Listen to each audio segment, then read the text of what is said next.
Okay, so this explainer is about a building renovation, but trust me, it's really a story about family, about legacy, and about this wild idea that love isn't just a feeling, it's something you can actually build, brick by brick. Let's get into it. Right here. This one sentence is the key to this entire thing. See, the person behind this project, Jennifer Wolfe, she's a therapist. Her job is to see where things are hurting, where they're broken. So when she walked into this old, tired building, she didn't just see peeling paint and a leaky roof. No, she saw a patient, a soul that had a story to tell. So picture this. It's August 2024. You're wandering through an art walk in San Pedro, California. The vibe is cool, the energy's buzzing, and then you see it, 363 West 6th Street. It's not just a building, right? It's like a 100-year-old character with its whole life story just etched into the walls, basically waiting for someone to finally read the next chapter. That first time she walked through, it was a total sensory overload. You know, that smell of old floor polish and brick that's seen a century of rain. You see the water damage on the timber, and most people would see rot, a money pit. They'd run. But Jennifer, she saw something totally different. She described them as wounds. She wasn't focused on the water getting in, she was looking at the light. I mean, this building has seen it all. Think about it. It was a J.C. Penney in the roaring 20s. It was a buzzing call center in the 80s. And then it was a dance studio, filled with music. Each time a dream walked away, the building got a little more tired, a little more scarred, but it was still standing. Just waiting. Waiting for a new dream to move. So you have to be asking, why? Why take on this massive, crumbling project? Well, to get that, you've got to understand the name they put on the door. This isn't just business. It's a whole philosophy made real. Donn Allan. It's not some random corporate name. It's Jennifer's parents, Donna and Allan.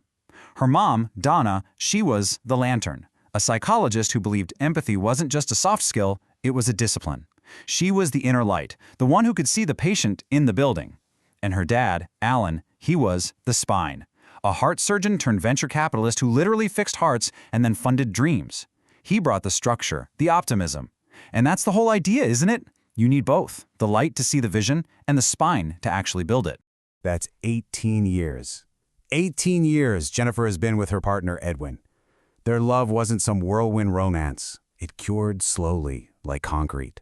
And that became the unshakable foundation for, well, for all of this. So, just when they thought they had their life figured out, their son Nathan arrived. And becoming parents, especially a little later in life, it didn't just change them, it completely dismantled them. It just flipped their whole perspective on time, on legacy, on what really matters. And that led to this one central question. In a world of digital photos and emails that'll just disappear one day, what were they really leaving for Nathan? What could he hold in his hands and know, my parents were here, they built this? They needed to create a physical answer to that question. But, you know, turning a dream into reality is messy. And for them, the path was just paved with dust and so much doubt. The renovation was brutal. The budget exploded. The wiring was a 100-year-old fire hazard. They even found a network of asbestos that turned the whole thing into a hazmat situation. There was this one moment, sitting on a bucket of drywall, where it felt like despair had already won. And then, through all that quiet dust and doubt, a sound. The unmistakable whir of a kid's scooter on the old dance floor. It was Nathan. He just zipped by, patted a scarred-up wall and said those words, "It's okay, Mommy, I'm fixing it too." And in that one instant, selling, quitting, all of it was off the table. They picked up the sledgehammers and got back to work. And this is where the whole project gets its heartbeat. Deep in the basement, they built the Voxel micro video labs. The whole vibe just shifts here. It gets techie, futuristic, anime style. And Voxel, that's not just some cool tech name.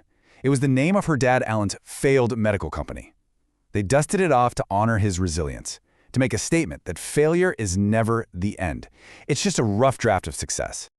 So, in a building that's all about love and family, you can't have rooms called Studio A and Studio B, right? Of course not.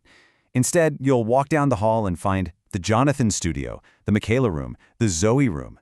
You'll see rooms for Emily, Skylar, and Lily, for Ming-Mei and Logan, even for the cats, Rudy, Misty, Coco, they're all there. It's like a constellation of their family, etched right into the walls. And here's the best part. The kids have no idea, None of them.